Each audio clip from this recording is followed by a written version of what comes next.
जितने भी लोग हैं जो कह रहे हैं हम पैलेस्टीन को सपोर्ट करते हैं, ये क्या अपनी फौजें भेजेंगे पैलेस्टीन? कितने पैलेस्टीनियन सऊदी अरब ने ले रखे हैं, कितने यूएई ने? वो कभी नहीं लेंगे।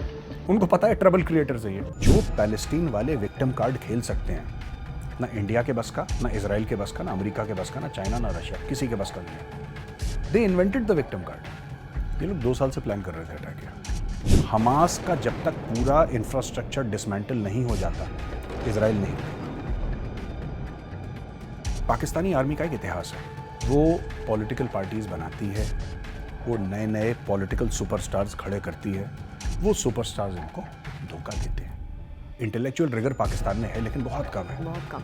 प्रॉब्लम ये है कि कितनी सीमा हैदर ऑलरेडी भारत में आके रह रही है, जिसके बारे में हमें नहीं पता। क्या ये पाकिस्तान के स्लीपर सेल्स हैं? खालिस्तान एक स्क्रीन सेवर है।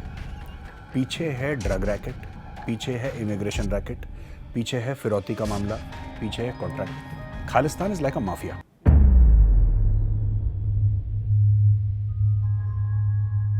नमस्कार, जागरण मंथन में एक बार फिर आप सभी का स्वागत है। मैं हूं स्मृति रस्तोगी और हमेशा की तरह जैसा कि हम आपसे प्रॉमिस करते हैं कि एक नए मेहमान को, एक इंटरेस्टिंग पर्सनालिटी को लेकर के आएंगे। आज भी हमारे साथ एक ऐसे ही ख़ास मेहमान हैं। जियोपॉलिटिक्स में इनको कौन नहीं जानता, और जब बात होती है द चाणक्य फोरम या द चाणक्य डायलॉग्स की, तो एक ही नाम है जो पूरे भारत में प्रसिद्ध है। One and only major Gaurav Arya. Sir, आपका बहुत बहुत स्वागत है। वेरी मच, बहुत बहुत धन्यवाद आपका। सर, बात तो आपसे होती रहेगी। इजराइल पैलेस्टीन के बारे में हमारा विषय है, पाकिस्तान योर फेवरेट सब्जेक्ट, उसके बारे में बात होगी। लेकिन अभी जो हॉट टॉपिक चल रहा है बहुत ज़्यादा, इजराइल पैलेस्टीन का जो इशू है, इसमें देखा है कि अमूमन जो पूरा वर्ल्ड है वो डिवाइडेड है जी। कुछ कंट्रीज़ पैलेस्टीन को सपोर्ट कर रही हैं और इंक्लूडिंग पाकिस्तान, और कुछ कंट्रीज़ इसराइल को सपोर्ट कर रहे हैं, जैसे भारत इसराइल को सपोर्ट कर रहा है। ऐसे में ये जो ओवरऑल ये जो स्टैंड है इन कंट्रीज़ का, आप कैसा देखते हैं इस पूरे इशू पे? नहीं, देखिए, मैं आपको 2-3 बातें बताता हूँ। ये जो पूरा मामला है ना, ये शुरुआत हुआ था एज अ पॉलिटिकल मामला, अब ये रिलीजियस मामला बन चुका है, राइट? कौन सपोर्ट कर रहा है फ़िलिस्तीन को? आप उन कंट्री के नाम देखिए, आप लिस्ट बनाइए, आपको देंगे सारे मुस्लिम कंट्री सपोर्ट कर रही हैं, ठीक है ना? Because they have made it an issue. And why have they made it an issue? उसके पीछे पॉलिटिकल रीजंस हैं, उसके पीछे रिलीजियस रीजंस नहीं है। 57 कंट्रीज हैं OIC में, ऑर्गेनाइजेशन ऑफ इस्लामिक कोऑपरेशन की। 57 देश हैं। 57 में से 2-3 होंगी टूटी फूटी डेमोक्रेसी, टूटी फूटी। पाकिस्तान भी टूटी फूटी है, तुर्की भी टूटी फूटी है, बांग्लादेश भी टूटी फूटी डेमोक्रेसी है। व्हेन आई से टूटी फूटी, आई मीन वहाँ पे मिलिट्री कू हो चुके हैं। बांग्लादेश में तो शेख मुजीबुर रहमान को उसी की फौज ने गोली मार दी थी, यू अंडरस्टैंड? पाकिस्तान में आप जानते हैं, पाकिस्तान का तो बेड़ा ही गर्क है। और फिर तुर्की में भी यही काम हो चुका है, आर्मी टेक ओवर, ये सब। तो ये ज़्यादातर जो कंट्रीज़ हैं, 1-2 होंगी भी, बट ज़्यादातर कंट्रीज़ ये ऐसे इनका सिस्टम नहीं है जहाँ पे कि एक लीडर को आप वोट देके over a period of time की, जब 50 साल से यही चलता आ रहा है, एक स्टेबल डेमोक्रेसी हो गई, ऐसा मामला नहीं है। कई जगह ऐसा होने लगा है, लेकिन ज़्यादातर मुल्कों में ऐसा नहीं। मैं 100% नहीं कहूँगा, लेकिन 75-80% ऐसे देश हैं इस्लामिक देशों में जहाँ पे कोई शेख बैठा है, कोई फैमिली बैठी है, कोई मिलिट्री डिक्टेटर बैठा है, कोई स्ट्रॉन्ग मैन बैठा है, कोई कू करके बैठा है, कोई मार्शल लॉ वाला बैठा हुआ। तो इस तरीके से लोग बैठे हुए हैं। अब इनका एक करार है अपने लोगों के साथ, अपनी कौम के साथ, अपनी जो जनसंख्या है उसके साथ एक करार है कि हमारे पास तेल का पैसा है, ठीक है? हमारे पास तेल का पैसा है, हम तुम्हारी जिंदगियां ठीक रखेंगे, अच्छे स्कूल बना देंगे, अच्छे अस्पताल बना देंगे, अच्छी सड़कें हैं, तुम्हारे पास नौकरी है, बिजली सस्ती, तेल सस्ता, खाने पीने की चीज़ें सस्ती, एक decent middle class comfortable lifestyle हम आपको दे देंगे। उसके एवज में आपको क्या करना है, ये आपके और मेरे बीच, आपसे मेरी मुराद जनसंख्या जो है, आवाम है, उसका और सरकार का, उनके बीच में करार है, एक अंडरस्टैंडिंग है अनरिटन, कि तुम मुंह बंद रखोगे और हम तुम्हें सब कुछ देते रहेंगे। यही चीज़ चाइना में है, चाइना में भी वही करार है। चाइनीज़ कम्युनिस्ट पार्टी ये कहती है कि we will give you everything, all economic benefits we will give you, but you will shut up and you will not question us. हाँ, आप हमसे सवाल नहीं पूछोगे। ये मामला फिलिस्तीन का, इन लोगों ने खुद ही इसको एक इस्लामिक मामला बनाया, जो कि शुरू में एक पॉलिटिकल मामला था। It started off as a political matter, वो 47-48 की बात कर रहा हूँ। फिर इसको इस्लाम अगेंस्ट जुडाइज्म करके इन्होंने आम लोगों में बेचा। अब ये लोग कर रहे हैं शेर की सवारी। जनसंख्या इनकी चुप है, हर चीज़ में चुप है। आप लोगों को उठा के ले गए, चुप। आपने किसी औरत को मार दिया क्योंकि उसने हिजाब नहीं पहना, थोड़ा बहुत हवाबाजी हुई, लेकिन चुप। हर चीज़ में चुप। लेकिन आपने मज़हब को इतनी ज़्यादा तवज्जो दी है अपने सिस्टम में कि जब अगर आप मज़हब के खिलाफ कुछ करते हैं या लोगों को ऐसा लगता है मज़हब के खिलाफ कर रहे हैं, तो फिर इसका मतलब आप शेर से नीचे उतर रहे हैं, फिर शेर आपको खा जाएगा। All of them are scared. ये जितने भी लोग हैं जो कह रहे हैं हम पैलेस्टीन को सपोर्ट करते हैं, ये क्या अपनी फ़ौजें भेजेंगे पैलेस्टीन? भेजें ज़रा, सऊदी अरब अपनी फ़ौज भेजे पैलेस्टीन। रहील शरीफ हैं, जनरल रहील शरीफ पाकिस्तान के, वो तो सऊदी अरब की फोर्सेस हैं जो पैन इस्लामिक फोर्सेस हैं, उनको हेड कर रहे हैं। क्यों नहीं भेजते? 1-2 डिवीजन भेजें अपना टैंक शैंक लेके, फाइटर एयरक्राफ्ट लेके इजराइल के खिलाफ भेजें। नहीं, किसी ने $10 का चेक दिया है? फौजें छोड़ दें, किसी ने पैसे दिए हैं? मैं तुम्हें $100 दे रहा हूँ, $10 दे रहा हूँ, नहीं। और वो बात छोड़ दीजिए, ये अपने मुल्क में एंट्री नहीं दे रहे पैलेस्टीनियंस को। यही बात जो हमारी चल रही थी। हाँ, इजिप्ट ने मना कर दिया, जॉर्डन ने मना कर दिया, सब ने मना कर दिया। ये क्यों? अब इनका दिल धड़कता है पैलेस्टीनियंस के लिए, ठीक है। कितने पैलेस्टीनियन सऊदी अरब ने ले रखे हैं, कितने यूएई ने? वो कभी नहीं लेंगे। उनको पता है ट्रबल क्रिएटर से ये आके इन्होंने गंद मचाना है यहाँ पे। वो कह रहे कि दूर, ठीक है, हम तुम्हारे साथ हैं, पर तुम 1000 किलोमीटर दूर रहो यार, हम दूर से तुम्हारे साथ हैं। ट्विटर पे जो करवाना है करवा लो, इंस्टाग्राम पे, यूट्यूब पे, मीडिया, सोशल मीडिया, वहां तक हम तुम्हारे साथ हैं। बाकी हमारे मुल्क में आके सेटल डाउन होने की कोशिश मत करना, दे विल नेवर अलाउ। एक पूरा ये इंसिडेंट जो आप एक्सप्लेन कर रहे थे कि क्यों इनको ट्रबल क्रिएटर्स के रूप में देख करके इनको एंट्री इनकी बिल्कुल आउटसाइड सपोर्ट कर रहे हैं, दूर से सपोर्ट कर रहे हैं जी। वो इंसिडेंट कितना आपको रेलिवेंट लग रहा है इस पूरे वो जड़ वही फाइट है, में? सिर्फ वही इंसिडेंट नहीं है, लेकिन जड़ वही है।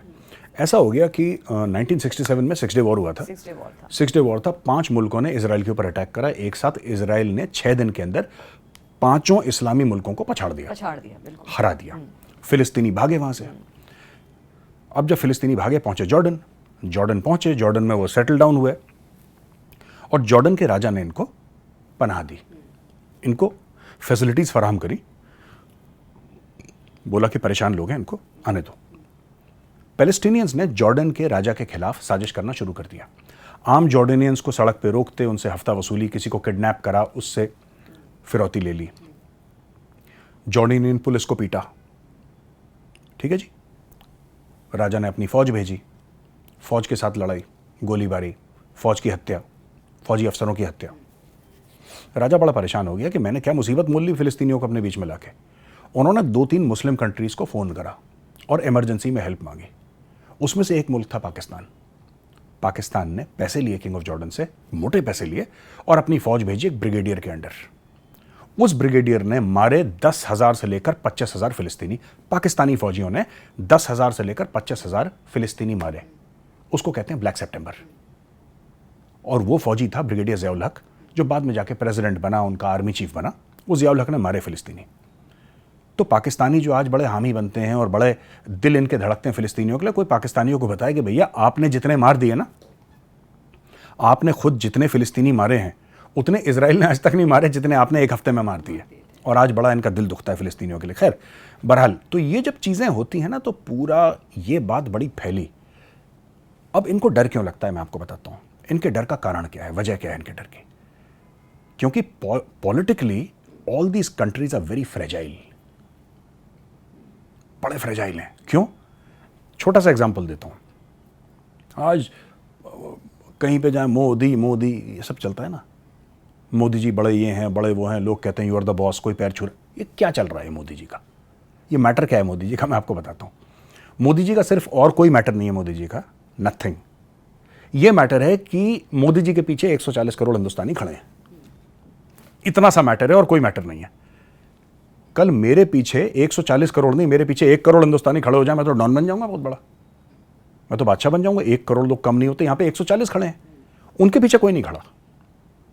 उनकी जो सत्ता चल रही है डर से चल रही है कि शेख हाथ कटवा देगा, शेख पैर कटवा देगा, शेख अपनी इंटेलिजेंस के ऑपरेटर्स को भेज देगा, शेख मरवा देगा।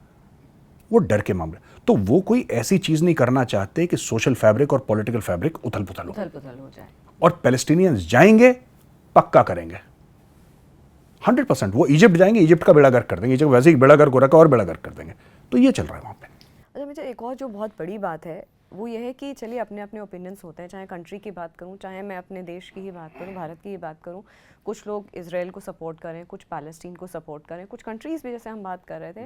लेकिन जो इस वक्त जो सबसे एक बोन ऑफ कंटेंशन जो समझ में नहीं आ रहा है कि ऐसे लोग जो लोग हमास को सपोर्ट करें, क्योंकि वो तो एक टेररिस्ट ऑर्गेनाइजेशन है, उसको सपोर्ट करने के पीछे की जो वजह है कहीं ना कहीं वो एक सोशल फैब्रिक को या एक डिप्लोमेटिक फैब्रिक को या कंट्री वाइज वो समझ में नहीं आ रहा है। ऐसे लोगों का स्टैंड या ऐसे मुल्कों का स्टैंड ये या ऐसे देशों का स्टैंड समझ में नहीं आ रहा है कि वो हमास को क्यों सपोर्ट कर रहे हैं, जो कि वो टेररिस्ट ऑर्गेनाइजेशन। उसका कारण है, आपने देखिए बात यह है ना कि अब छोटी चीज है, लश्कर तैयबा एक टेररिस्ट ऑर्गेनाइजेशन है।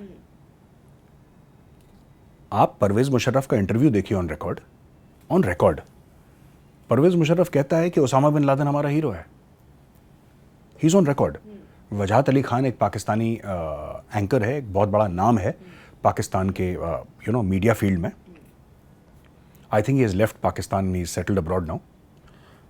वजाहत अली खान का इंटरव्यू है जहाँ पे परवेज मुशर्रफ कहता है कि ये तो हमारा हीरो है, ये ओसामा बिन लादेन। ठीक है ना। आपने इसको देखा क्या नाम कहते हैं कि अपना ये इमरान खान को, इमरान खान उसको शहीद कहता है पार्लियामेंट में, नेशनल असेंबली में पाकिस्तान की। आपने नोट करा होगा। जब आपने अपनी पूरी जनता को, अपने लोगों को, उनको ट्रेनिंग ही ये दी है कि जो हाफिज सईद है वो बहुत अच्छा आदमी है, या ओसामा बिन लादेन बहुत शेर का बच्चा है, या फिर हमास वाले लोग बहुत अच्छे हैं, तो for them they are freedom fighters. आपने ट्रेनिंग ही वैसे दी है। यही चल रहा है वहां पे। मगर इंडिया में भी ऐसे काफ़ी लोग हैं जो इस वक्त हमास को खुल करके सपोर्ट हाँ करेंगे, बिल्कुल करेंगे, क्यों नहीं करेंगे। उनका वो बिलीफ है। उनको देखिए बात यह है ना कि एक नैरेटिव है, इजराइल जो है वो नैरेटिव में कमज़ोर है। इजराइल की फ़ौजें बड़ी तगड़ी हैं, उसकी टेक्नोलॉजी बड़ी तगड़ी है, बट जो पैलेस्टीन वाले विक्टिम कार्ड खेल सकते हैं, ना इंडिया के बस का, ना इजराइल के बस का, ना अमेरिका के बस का, ना चाइना, ना रशिया, किसी के बस का नहीं है। दे इन्वेंटेड द विक्टिम कार्ड। आपको क्या लगता है जो कश्मीर में पत्थरबाजी होती थी वो कहां से आई? वो पैलेस्टीन से इंपोर्ट करी है कश्मीर में। जो बच्चों की लाशों को घुमाना हर जगह, अब पैलेट गन्स का एक ज़माने में होता था, आपको याद होगा कुछ साल पहले, 5-7 साल पहले, कि पैलेट गन्स हुई, ये फायर हो गया। कभी किसी ने ये नहीं पूछा कि बच्चे को पैलेट गन्स कैसे लग सकती हैं। वो तो भीड़ पे फायर करी थी। जब भीड़ के साथ टीयर गैस होता है, ये होता है, लाठी चार्ज होता है, हवा में फायर होता है, तो बच्चा 5 साल का बच्चा सामने क्या कर रहा है, किसी ने नहीं पूछा। जानबूझ के किसी का बच्चा 5 साल खड़ा करा, उसको गोली लगी या उन्होंने खुद ही मार दिया, फिर बोला कि ये देखो ये नन्हा शहीद है। तो ये एक पूरा एक सिस्टम है वहां पे, विक्टिमहुड का एक पूरा सिस्टम है, और कई पीढ़ी दर पीढ़ी ये विक्टिमहुड वहां पे चलाई गई है। तुम्हारे साथ बुरा हुआ है, तुम्हारे साथ बुरा हुआ है, तुम्हारे साथ बुरा हुआ है, लगातार आपने बोल दिया, लोग कन्विंस हो गए, और दुनिया भर में इन्होंने प्रोपेगेंडा फैला रखा है।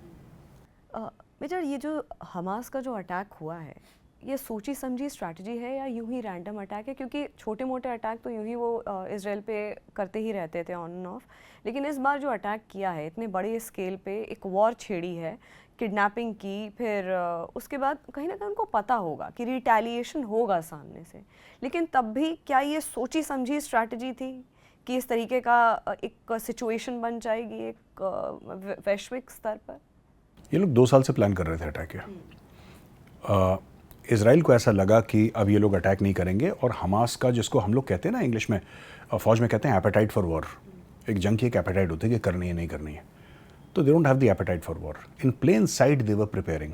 इजराइल को पता नहीं लगा, और हर समय जब भी हमास अटैक करता है वो चाहता है कि रिटेलिएशन हो, और उसको पता है कि इजराइल डिसप्रोपोर्शनेट रिटेलिएशन करेगा। मैं आपको 2 एग्जाम्पल देता हूँ। पहला एग्जाम्पल मैं आपको देता हूँ इनकी गन पोजीशंस की, या जहाँ से रॉकेट लॉन्च करते हैं। आजकल कंप्यूटर्स हैं, आपको पता लग जाता है, एग्जैक्टली पता लग जाता है कि मिसाइल कहाँ से आई। तो इसको हमारी लैंग्वेज में सीबी बोलते हैं, काउंटर बॉम्बार्डमेंट। आपने यहाँ से मिसाइल आई, उड़ी, इजराइल गिरी। इजराइल इमीडिएटली एक और रॉकेट लॉन्च करेगा, जो कि उस मिसाइल जहां से वो लॉन्चर था वहां पे जाके गिरेगी उसको बर्बाद करने के लिए। काउंटर बॉम्बार्डमेंट, ये जानबूझ के मिसाइल वहां से फायर करते हैं जो आबादी का एरिया है, जानबूझ के। अब आपने आबादी के एरिया से मिसाइल फायर करी है तो अब लोग मारे जाएंगे, जाहिर सी बात है। जब इजराइल करेगा, जैसे ही लोग मारे गए, 10-15 मिसाइल में मरे तो 10-15 नए शहीद पैदा हो गए और लोग रेडिकलाइज हो गए कि इजराइल ने मार दिया। इजराइल, लोग ये नहीं पूछ रहे कि भाई इजराइल ने मारा क्यों, क्योंकि तुमने पहला अटैक करा था। लेकिन दूसरा आप देखिए इनका एग्जाम्पल, जो हमास के लोगों ने किडनैप करके ले गए लोगों को, उनको कहां पे रखा है आपको पता है? उनको ऐसी जगह रखा है जहां पे इनको पता है इजराइल अटैक करेगा। तो इसके दो फायदे होंगे हमास को, या तो इजराइल डर के मारे अटैक नहीं करेगा, और अगर इजराइल अटैक करता है तो फिर हमास बोल देगा इन्होंने ही तुम्हारा, हम तो सेवा कर रहे थे, हमने तो पट्टी वट्टी बांध रहे थे उन लोगों की, इजराइल ने खुद। तो ये साइकोलॉजिकल वॉरफेयर देखिए जो इजराइल कर रहा है बिल्कुल अच्छा कर रहा है। अच्छा, ये जो अभी आपको लगता है, क्योंकि हमेशा से इशू तो था ही हमास के खिलाफ इजराइल में, लेकिन अब जो हुआ है कहीं ना कहीं एक स्ट्रेंथ मिल गई, एक अपर हैंड मिल गया इस सिचुएशन में। कहाँ लगता है कि इजराइल अब कहाँ जा कर के रुकेगा, क्योंकि अब तो ये फुल स्टॉप कहाँ पे लगेगा? इजराइल कहीं नहीं रुकेगा। उसका कारण है कि अमेरिका ने अपने समुद्र में इजराइल के पास 2 एयरक्राफ्ट कैरियर खड़े कर दिए, राइट। ब्रिटेन ने अपनी फौजें तैनात कर दी आसपास, अमेरिका ने हथियार डंप करना शुरू कर दिए इजराइल को। ये क्यों चल रहा है ये सब? कि कोई और देश, खासतौर से ईरान, एडवेंचरस फील ना करे इजराइल के खिलाफ। और अब वेस्टर्न वर्ल्ड को, देखिए वेस्टर्न वर्ल्ड को बड़ा गिल्ट है हॉलोकॉस्ट का, वेस्टर्न वर्ल्ड को बड़ा गिल्ट है कि यहूदियों के साथ क्या हुआ था। वेस्टर्न वर्ल्ड पूरा खड़ा है इजराइल के साथ, और ये मामला तब खत्म होगा जब इजराइल मार मार के थक जाएगा ना, जब इजराइल कहेगा बहुत थक गया, तब जाके रुकेगा। उसके पहले नहीं रुकने वाला है। इजराइल नहीं रुकेगा, इजराइल मारता रहेगा, इनको मारता रहेगा। और देखिएगा ये ऑर्गेनाइजेशन ऑफ इस्लामिक कोऑपरेशन ये बड़ी बड़ी बात करेंगे, हमने ये कर दिया, हम उसका तेल बंद कर देंगे, हम ये कर देंगे, वो कर, ये बड़ी बड़ी बातें करेंगे। फौजी कोई नहीं भेजेगा अपना, दे शुड सेंड, इनको भेजना चाहिए। इतने बड़े बड़े ईरान जो इतना बड़ा भाई तीर तुक्का मारता रहता है हर समय, ये कर देंगे। ईरान को बोलिए कि गाजा भेजें, इनको पता है ईरान ने फौजें भेजी, ईरान के खिलाफ स्ट्राइक होगी इमीडिएटली, क्योंकि अमेरिका उस मूड में, वहां पे जो बाइडेन आने वाला है, I think Wednesday, tomorrow, day after, और one of these days president Joe Biden is landing in Tel Aviv. What does that mean? आप जंग के बीच में किसी के साथ जाके खड़े हो गए, इसका मतलब क्या है? इसका यही मतलब है कि जो बाइडेन ये कह रहा है कि भाई चिंता मत करो, हम तुम्हारे साथ हैं, किसी चीज़ की कमी नहीं होगी, तुम इनको मारते रहो। वो हो रहा है, वो अमेरिका ने बोल दिया। अमेरिका बीच बीच में अच्छी अच्छी बातें करता रहेगा कि इंसानियत होनी चाहिए और फ़िलिस्तीनी और इजरायली भाई भाई यहाँ आपस में रहें, वो सब अमेरिका बोलता रहेगा। लेकिन हथियार भी इजराइल को अमेरिका ही दे रहा है, और गजब की क्वांटिटीज़ में हथियार दे रहा है। और ये लड़ाई अभी चल, हमास का जब तक पूरा इंफ्रास्ट्रक्चर डिसमेंटल नहीं हो जाता, इजराइल नहीं रुकेगा। आपके फेवरेट टॉपिक पाकिस्तान के बारे में भी मुझे कुछ बात जी जी बिल्कुल। पाकिस्तान में इस वक्त केयर टेकर गवर्नमेंट है, और ये तो बिल्कुल जग जाहिर बात है कि किस तरीके से आर्मी पॉलिटिक्स एक दूसरे पर निर्भर है। इस बार आपको क्या लगता है कि पाकिस्तानी आर्मी किस पॉलिटिकल पार्टी को सरकार बनाने का मौका देगी पाकिस्तान में? मुझे ऐसा लगता है कि नवाज शरीफ को वापस लाया जाएगा, but you know Pakistani army is very this thing, institutional survivability जो है ना, that is on the top of their agenda. उनका ये एजेंडा नहीं है कि पाकिस्तान का कौन भला करेगा, that was never on the Pakistani army's agenda. Who can serve the Pakistani army best and his interests the best, उसको पाकिस्तानी आर्मी सपोर्ट करेगी। पाकिस्तानी आर्मी का एक इतिहास है, वो पॉलिटिकल पार्टीज़ बनाती है, वो नए नए पॉलिटिकल सुपरस्टार्स खड़े करती है, वो सुपरस्टार्स इनको धोखा देते हैं। ये पाकिस्तान का इतिहास है। जुल्फ़िकार अली भुट्टो को पाकिस्तानी आर्मी ने बनाया। वो जनरल आयूब खान को डैडी बोलता था, वो used to call him daddy, they were so close, father and son type के थे वो, जबकि थे नहीं बाप बेटे, लेकिन फादर एंड सन टाइप का रिलेशन था, वो डैडी बोलता था वो आयूब खान को। उसने फ़ौज को धोखा दिया, उसको ये गलत फहमी हो गई कि अब मैं खुदा बन गया हूँ, अब फ़ौज खुदा नहीं है। फ़ौज ने उसको टांग दिया, ज़िया-उल-हक ने उसका जुडिशल मर्डर करवा दिया। बेनज़ीर भुट्टो, उसको फ़ौज ने उड़वा दिया। आप नवाज शरीफ को पहले मंत्री तो ज़िया-उल-हक ने बनाया था 1984 में, उसको फाइनेंस मिनिस्टर बनाया था पाकिस्तानी पंजाब का। ये आप पीपीपी ले लीजिए, पाकिस्तान पीपल्स पार्टी या पाकिस्तान मुस्लिम लीग, उसमें काफ लीग और नून लीग के दो टुकड़े हो गए, काफ लीग बन गई, नून लीग रह गई पुरानी वाली। काफ लीग को तो किंग्स पार्टी कहते हैं, तो है ही रावलपिंडी की पार्टी, वो वहीं के सगे हैं ना, वो उनका और कोई लेना देना नहीं, वो जहाँ से रावलपिंडी से कॉल आता है उसको सपोर्ट कर लेते हैं। इमरान खान को किसने बनाया? आईएसआई ने बनाया इमरान खान को। तो ये सारे के सारे फौज बनाती है, ये सारे के सारों को गलतफहमी हो जाती है अपने बारे में, फिर ये फौज को धोखा देते हैं, फिर फौज इनको जेल में डालती है, इनकी हत्या करवाती है, इनको पब्लिकली बेइज्जती जलील करवाती है, इनको रुस्वा करवा के बाहर भेज देती है, फिर किसी और को पैदा कर देती है। तो ये भी चल रहा है पाकिस्तान में। अच्छा, पाकिस्तान में जो इस वक्त टारगेट किलिंग्स चल रही हैं मोस्ट वांटेड टेररिस्ट की, इसको आप कैसे देखते हैं? कहा जा रहा है कि आईएसआई का हाथ है इसके पीछे, तो ये जो एफएटीएफ की जो ग्रे लिस्ट है, क्या इससे बचने के लिए पूरा सब ये जो ड्रामा चल रहा है इस वक्त पाकिस्तान में? दो तीन चीज़ें हैं। पहली चीज़ तो ये है कि एफएटीएफ की ग्रे लिस्ट बिल्कुल ठीक चीज़ आपने बोला। पाकिस्तान 3-4 बार जा चुका है ग्रे लिस्ट में, और अगली बार जाएगा तो सीधा ब्लैक में जाके निपट जाएगा पाकिस्तान, उसको पता है। दूसरी चीज़ ये है कि जो लोग मेन इनके सरगना हैं, जैसे कि हाफिज़ सईद, जैसे कि मौलाना मसूद अज़हर, जैसे कि सैयद सलाउद्दीन, इन सबको तो उन्होंने कस्टडी में रख के और 5 स्टार कंफर्ट में आईएसआई के अंडर इनको रख रखा है। जो कमज़ोर कड़ियाँ हैं एक एक करके इनको शूट करके इवन खालिस्तानियों को एलिमिनेट करा जा रहा है। खालिस्तानियों को क्यों? देखिए, कुछ तो इनके ड्रग वॉर्स हैं आपस में, कुछ आईएसआई उनका फ़ायदा उठा के इन्हीं के दुश्मनों से इनको बोल रही है कि ठोको। क्यों कर रहे हैं ये लोग? ये लूज एंड्स टाई अप कर रहे हैं कि कलम फंस ना जाए, क्योंकि पाकिस्तान एक बहुत प्रिकेरियस इकोनॉमिक सिचुएशन पे है। पाकिस्तान अफोर्ड नहीं कर सकता है टेररिज्म। करेगा, कोशिश करेगा, जब उसको स्पेस मिलेगा पाकिस्तान फिर करेगा, लेकिन फ़िलहाल के लिए पाकिस्तान थोड़ा सा बैक सीट लेने पे मजबूर हो गया है, ये बात है। और तीसरी और आखिरी बात यह है कि पब्लिक में जस्टिफाई करना बड़ा आसान है पाकिस्तान में। आप बस ये कह दीजिए कि रॉ की साजिश है, लोग मान जाते हैं, क्योंकि पढ़ी लिखी कौम तो है नहीं पाकिस्तानियों की, दे आर नॉट एजुकेटेड, बहुत कम लोग एजुकेटेड हैं। और वो जो एजुकेटेड भी हैं सो कॉल्ड पाकिस्तान में, वो कौन सा तीर मार रहे हैं आपको भी पता है, मुझे भी पता है। तो पाकिस्तानियों का ये है कि धीरे धीरे धीरे आप एक बंदा मारते हैं आईएसआई, पुलिस कहती है साहब ये तो रॉ की साजिश है, उसको ये पता लग जाता है रॉ की साजिश है, आधे घंटे में मैटर सॉल्व हो जाता है। उसके बाद कोई पूछता ही नहीं, क्योंकि पाकिस्तान में हर रोज़ ये हो रहा है, रॉ की साजिश, रॉ की साजिश, रॉ की साजिश। आपने एक टेम्पलेट आपने चिपका रखा है, लोग कहते हैं हाँ इंडिया तो बुरा है ही, इंडिया तो हमारे लोगों को मारता है, इंडिया तो बुरा मुल्क। ये सब बहुत फ़ायदा है पाकिस्तान को। जब आपकी जनता, किसी भी देश की जनता, किसी भी देश की पॉपुलेशन जब जाहिल होती है ना, then it becomes very easy to manage them. They are not very intelligent people, they are not very well read, very articulate. Intellectual rigour Pakistan में है लेकिन बहुत कम है। बहुत कम। तो आम आदमी को समझाना कि जी रॉ दी साजिश है, वो 2 मिनट में समझता है रॉ की साजिश है, वो समझ लेता है। आप उसको ये बताएंगे एफएटीएफ, वो इतना चक्रों में नहीं पड़ना चाहता। सीधी सीधी बात है, हिंदू काफिर है, काफिर की एक इंटेलिजेंस एजेंसी है जिसका नाम रॉ है, ये रॉ मारती है पाकिस्तान में। हम लोग अच्छे लोग हैं, हम लोग बड़े दिल वाले लोग हैं, हम लोग मेहमान नवाज लोग हैं, वो गंदा है भारत। ये एक टेम्पलेट है, हर जगह इसको चिपकाइए। कौन इन्वेस्टिगेशन, कौन सी फोरेंसिक्स, कौन सा सीसीटीवी, कौन सा पुलिस वर्क, कौन सा इंटेलिजेंस का काम कौन करेगा? रॉ की साजिश चिपकाए, आगे बढ़िए। तो पाकिस्तान का दोनों तरफ से काम हो रहा है।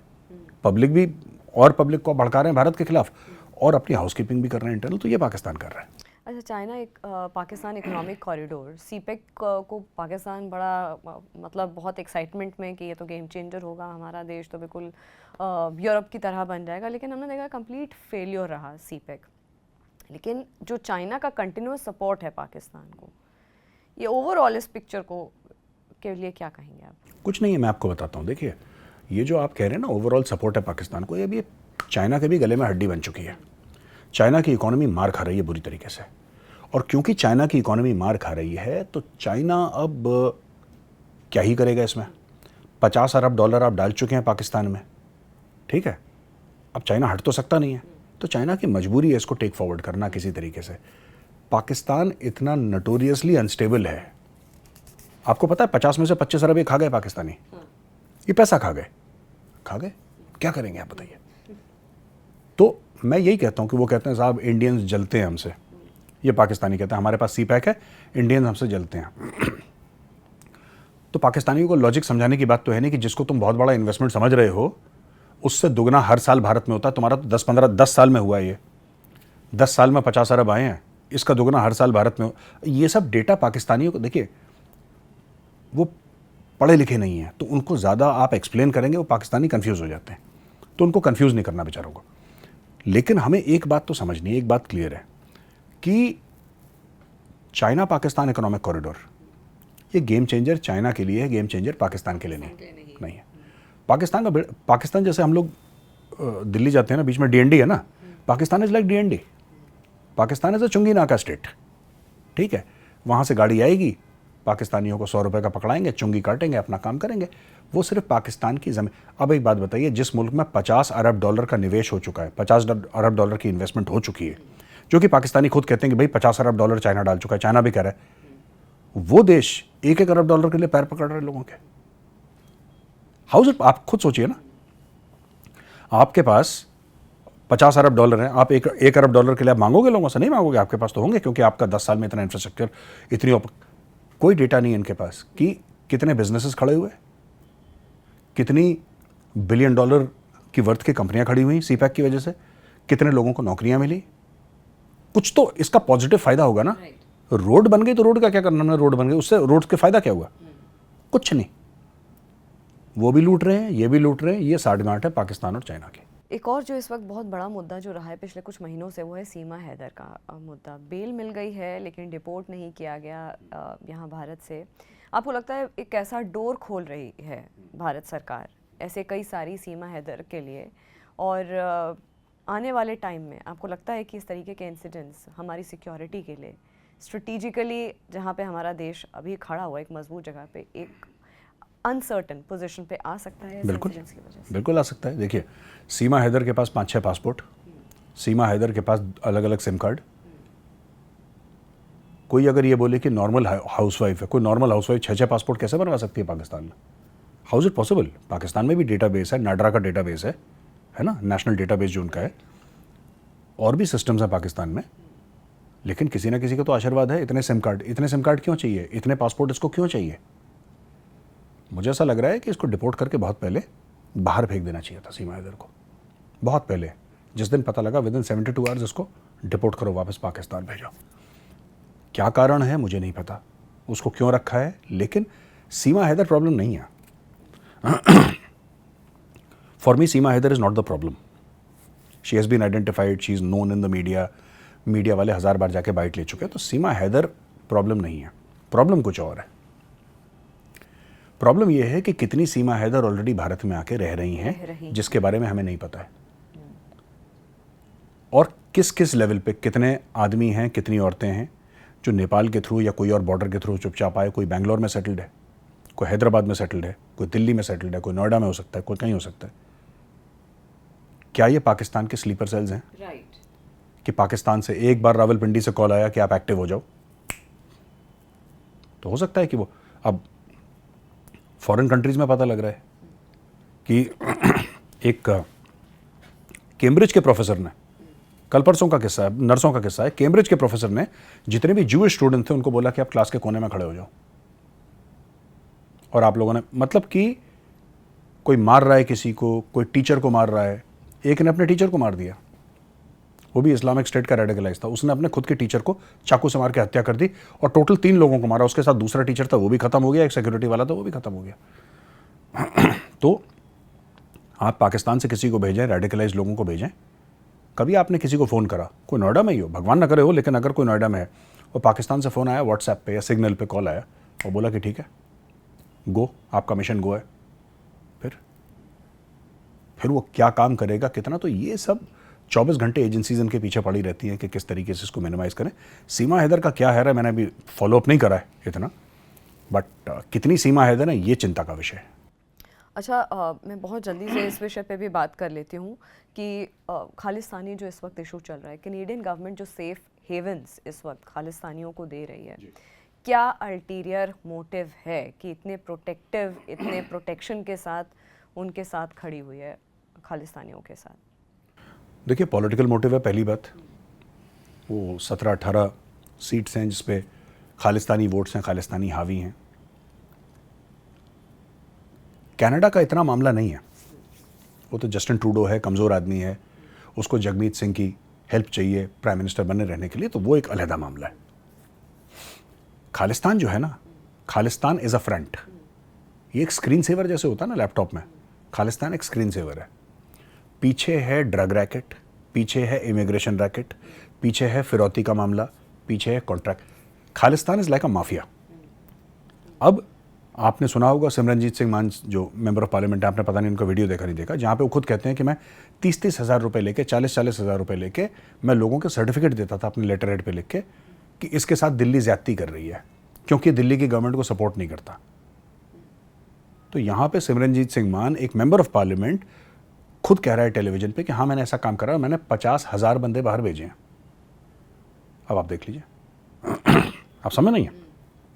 और ये पंजाब में आज भी चल रहा है। It is not only Simranjeet Singh मान, देयर आर अदर पीपल। अब रेट 30,000 से बढ़ गया है, अब 2-2, 3-3 लाख रुपए की चिट्ठी बन रही है। तो आप पैसा लीजिए, आप चिट्ठी लिखवाइए कि मेरे साथ बड़ी ज्यादती हुई है, मैं एक पॉलिटिकल एक्टिविस्ट हूँ और मुझे ऐसा कर रही है बीजेपी की सरकार, हिंदुत्व की सरकार, आरएसएस की सरकार।